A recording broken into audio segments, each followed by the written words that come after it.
You know, I know that they'll probably try to come out and say that, like, oh, the actors are getting a bunch of hate and try to do their usual campaign where they try to smear the fans in order to shame you into watching this garbage. But, you know, I don't believe that that's even happening anymore because I don't think anybody cares enough. I just don't. Yeah. Bob Iger is selling that Disney have turned a page and things are going to get better, that they're going to put an increased focus on quality over quantity and all that kind of stuff. I've taken, I'll believe it when I see it type of approach. And what I'm seeing right now with The Acolyte is that nothing's getting better. Star Wars is, in fact, getting worse. If that was possible, Aaron Sparrow. Yes, I have also. I've taken the Ron Burgundy, I don't believe you stance with this, where I don't even. I'm not even sure I'll believe it when I see it because I don't believe I'm ever going to see it. They don't know what they're doing with Star Wars. It's evident. They've just completely killed that brand. It is a dead brand now. And Marvel is heading there. They're just running everything into the ground. And I don't care what Bob Iger comes out and says. You know, his talk is so cheap at this point. It's worth less than the Disney stock under him. I'm still willing to wear a Star Wars shirt, but you've even given up on the merch. Yeah, I don't want to wear a Star Wars shirt. I don't want to go out in public and have a Star Wars shirt on and somebody think I like that bullshit and start talking to me about, oh, did you watch The Acolyte? Did you watch The Acolyte trailer? Did you like Ahsoka? I don't want to have that conversation because number one, I don't want to shit on their enjoyment. You know, if they're still enjoying this crap, let them. But I just don't want to be in those conversations because I'll be like, let me tell you the 25 top reasons your opinion is wrong. Well, The Acolyte is certainly one of those Star Wars projects that likely never should have actually made it to filming. There were so many of them under Kathleen Kennedy that had merit. How this one ever made it to see the light of day is beyond me, but this is worse than I think a lot of fans imagine. Thankfully, Leslye Headland, the showrunner, is out there talking to people and explaining to people what The Acolyte is going to be within the framework of Star Wars, and it appears she doesn't understand what Star Wars is. She stated, if Star Wars is about the underdog versus the institution, in The Acolyte, the Jedi are the institution. I was so interested in a story where the Jedi were at the height of their power. And I don't mean the Phantom Menace, because at that point, there's a Sith Lord in the Senate that they're not picking up on. To this end, Headland then asserted that the fundamental question at the core of the series story was, what went wrong? And if the bad guys are actually the underdog, it just seemed like a cool reversal. Well, I mean, who would have thought that the former assistant of Harvey Weinstein would have a fascination with evil?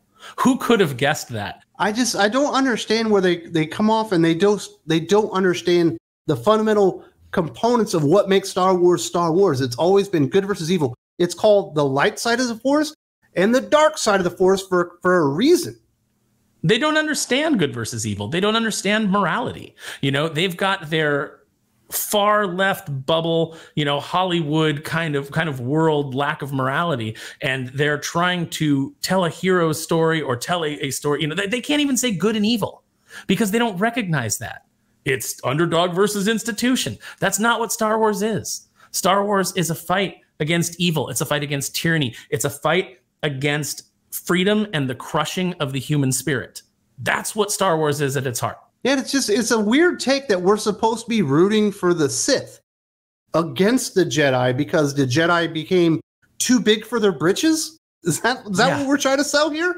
Yeah, they're trying to sell that, you know, oh, yeah, Yoda, you know, Yoda is the cause of all this. Like, if you've looked at any of the High Republic stuff, they don't want to elevate the Jedi. They want to tear down what George Lucas built. They want to tear down the goodness of the Jedi. I mean, you know, I know that the prequels were about how the bureaucracy of the Jedi Order kind of ended up blinding them to the rise of the Sith and led to the fall of the Republic and the rise of the Empire. I understand all that.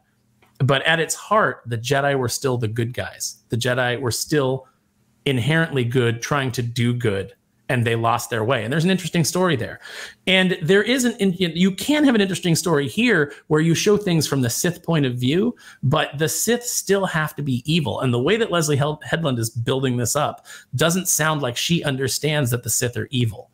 I say that she has a fascination with evil. She's been connected to evil. No doubt, I believe she has participated in evil. So, you know, of course, we're going to get a very evil show out of the complete demonic entity that is now Disney Lucasfilm.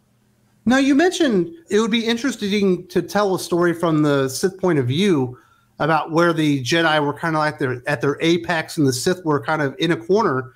That story has already been told. It was called the Darth Bane trilogy. And shockingly, it's absolutely fantastic because he's so fucking evil.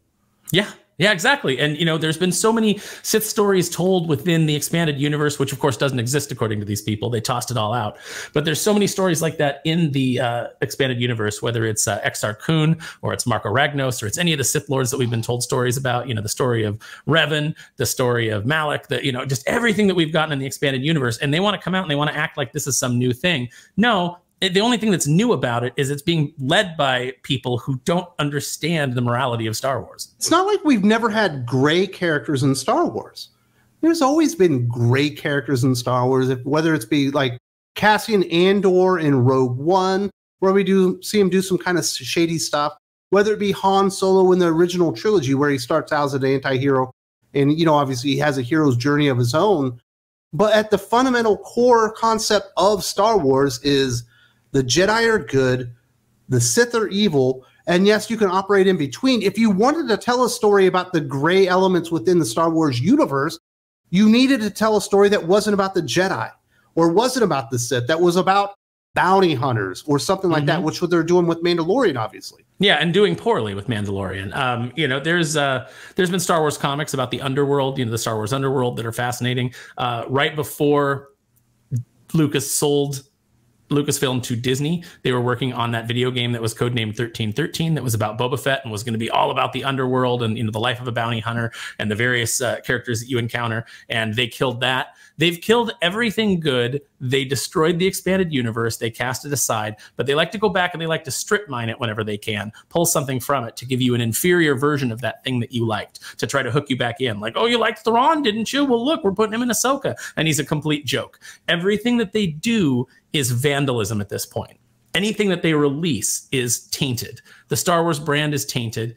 It's over. They're going to keep trying to milk it, and they're just pretty soon they're just going to be milking that dead green alien, for that dead green alien milk, and that thing's just a corpse laying there on the ground. That's the Star Wars franchise. We're all just Luke Skywalker drinking that nasty titty milk with a weird look on our faces. We've been exiled to some weird fucking island where Star Wars, or at least good Star Wars, just doesn't exist anymore. Obviously, under the leadership of Kathleen Kennedy. And it does beg the question, like, how much does this woman have to fail? How many stupid people can she hire, like a Leslye Headland, put them in charge of something and actually devalue the property even more? And that's why I take the I'll believe it when I see it approach with Bob Iger. Because if he really wanted to make a change, if he really wanted to change how people felt about Disney, one of the first big things he could do would be to fire Kathleen Kennedy and probably shit can a show like The Acolyte. Yeah, they should have taken the tax write-off. I don't know why they didn't. This is going to be another financial disaster for them. They spent a bunch of money on it. It's not going to get a return. It's unbelievable that this thing is happening. I can't imagine that anybody cares at this point. You'll have your couple of shills, your Chris Stuckmans that can't wait to see it, that are clapping like seals, because they don't want to say anything negative and everything's positive and everything's wonderful. And I'm sure Grace Randolph will watch it and be like, oh, he Vadered, and whatever other ridiculous, retarded things that they want to say. But the fact is, the real fandom has moved on. We've left Star Wars. It's dead to us. We have our fond childhood memories, and that's it. That's all that's left. And whatever Disney puts out is apocrypha at this point. Well, the thing is, we still have the EU, and I'm still reading EU Star Wars books that I've never read that are absolutely fantastic, that really fill in all those blanks with Star Wars and the necessity I have for having Star Wars in my life. But apparently, they're going to taint that too. This is what showrunner Leslye Headland had to say. You'll see a half Thelan, half human Jedi, Jecki, played by Daphne Keane, which was always a dream of mine. There's also some EU lore that I decided to put in because I thought it was so cool and no one told me I couldn't. There are a couple of really big EU ideas that are utilized both early on in the series and later on in the series. Kathleen Kennedy specifically said there are no books, there are no comic books, there are no video games to adapt to Star Wars. That's why we had to start over again. And now they're realizing all their ideas suck, and they keep incorporating all this cool shit from the EU, watering it down or just making it absolutely dreadful. Whether it be on Disney Plus or the big screen. We haven't seen a Star Wars movie in over 5 years at this point. But just leave the fucking EU alone, please. It's the one thing that we have, besides the original trilogy, that's the saving grace of Star Wars, is we can fucking ignore what you're doing and go there and actually see cool Star Wars stories. Yeah, you can. I mean, the nice thing is that you can ignore all this Disney stuff. You get to decide what your headcanon is. So you get to leave this all out. And Star Wars can just be those original Lucas movies and the expanded universe. And you can drop out whatever it is that you don't want. You can plug in whatever it is that you do want. And I suggest that you do that because you're not going to be getting any good Star Wars for Disney. And you're certainly not going to be getting any from Kathleen Kennedy and Leslye Headland. And, just to go back onto how in the hell did this happen? Why hasn't she been fired? You don't think that hiring the former assistant of Harvey Weinstein, and I'm going to keep hammering that home, the former personal assistant of Harvey Weinstein, you don't think that was a calculated move? You don't think Leslye Headland knows where some bodies are buried and told Kathleen Kennedy, and that's why Kathleen Kennedy can't be fired? Because some of these executives that would actually have the power to fire her are probably involved in some pretty shady stuff that Leslye Headland knows about. Is there anything in the EU that would make sense or theoretically make sense to incorporate into this time in The Acolyte that you really just hope they don't touch? No, because I'm not going to watch The Acolyte, so it doesn't matter. They can try to, they can grab whatever they want from the EU and slit it open and stuff their bullshit inside it and parade it around in its skin suit and tell me that that's from the EU. But I know I know for a fact that it isn't. It's not going to affect me because I don't care anymore. I don't care. I only care about the original stuff. I don't care about anything that Disney does. I don't care about any of the stuff that they make, and I don't care about any of the ways that they say that they're going to course correct, because I know it's not going to happen. The brand is dead. It died the moment Lucas sold it, and we all just need to move on. Now, what if the fans of Thinking Critical Patreon or Thinking Critical YouTube really want the Aaron Sparrow experience on Acolyte? Are you willing to give it a shot then? No, I don't even have Disney Plus. Not even for the people? I don't need. Well, I mean, I'm always. I am a humble servant of the people. But fortunately, our audience seems to like us, and they don't seem to want to make us watch trash. They don't want us to suffer. They only like to see Doc suffer, apparently. Well, everyone likes to see Doc suffer, but it does piss me off that you literally had Kathleen Kennedy saying this stuff doesn't exist, and then they've gotten to the point where they have to keep hijacking and mining stuff from all that stuff that never existed in the first place. At this point, they don't really have anything to sell you when it comes to new ideas. No one's talking about the new characters, the new Sith and the new Jedi and all that stuff. They're just talking about, yeah, there's a Wookiee as a Jedi, as a little bit of nostalgia bait in there, and something that people might think looks cool in the trailer. But he's not even a main character. We know that. Yeah, no, they're not going to make a Wookiee a main character. It's the same complaint that people kind of had in the Old Republic game, although the Old Republic game is fantastic. At least I think so. Which was, they're not letting us play as Wookiees, and they're not letting us play as Trandoshans, and they're not letting us play as all these alien races. And the designers said, like, well, we couldn't have you playing main characters that don't speak basic because, you think you want to hear the Wookiee talk through the whole game, but trust me, you'll get bored with it. And I was like, don't tell us what we'll get bored with. We will not get bored with that at all. I would rather watch a show about a Wookiee, although maybe it's good that he won't be a main character because they won't ruin the Wookiee race for everybody the way they ruin everything they touch. There's a reason there's Star Trek fans that can speak fucking Klingon, because people get into this stuff. Mm-hmm. Who wouldn't want a Wookiee Jedi to be the main character of The Acolyte? Maybe it'd be worth watching then. Although who wouldn't want to be in an elevator and, who wouldn't want to be in an crowded elevator and you want to tell your friend something, but you don't want everybody else to know. So you just start going, and your friend's like, oh yeah, I get it. Now, we do have some toys coming out. If people don't know this, you are the toy guy, the toy aficionado on Thinking Critical.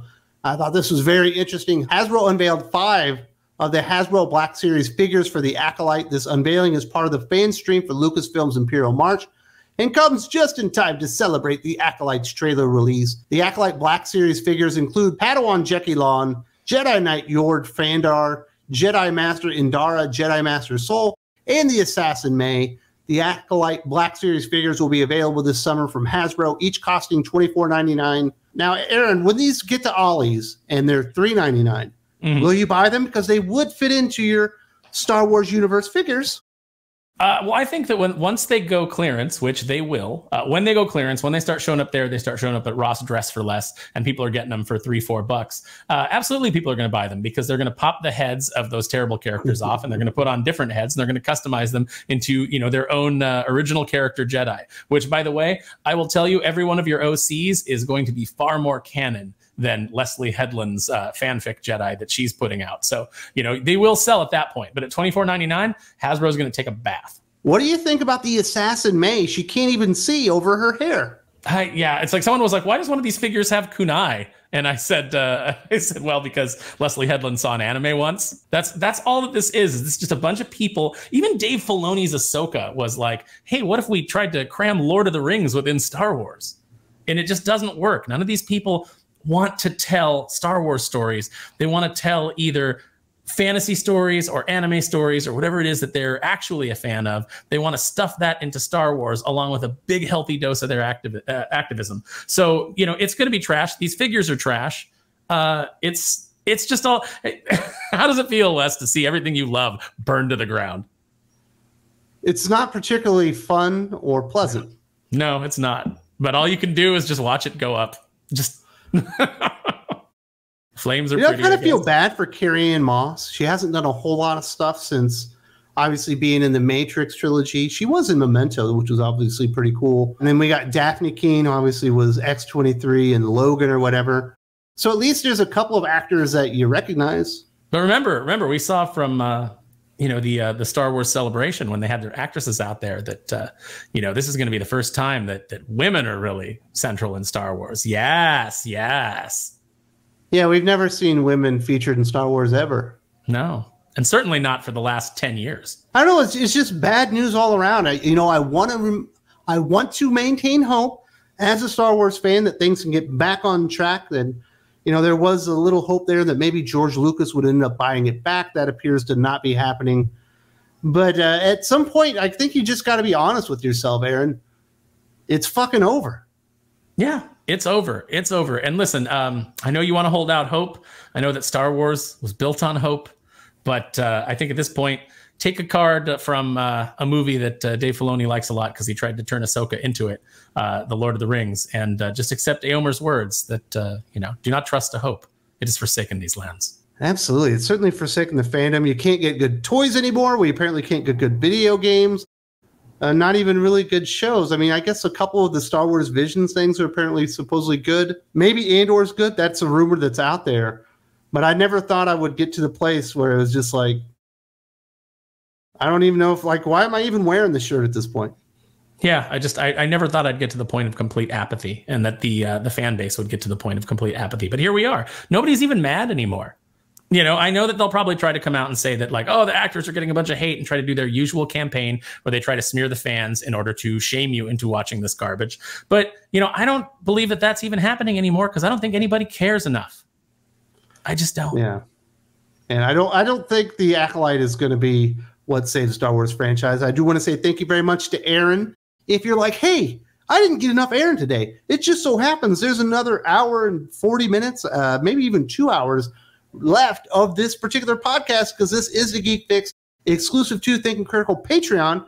This is just the segment that goes up on the YouTubes. If you want more of that, there's a link in the video description, and there's more of Aaron and his never-ending Christmas tree. That's right. It's still up. It is still up.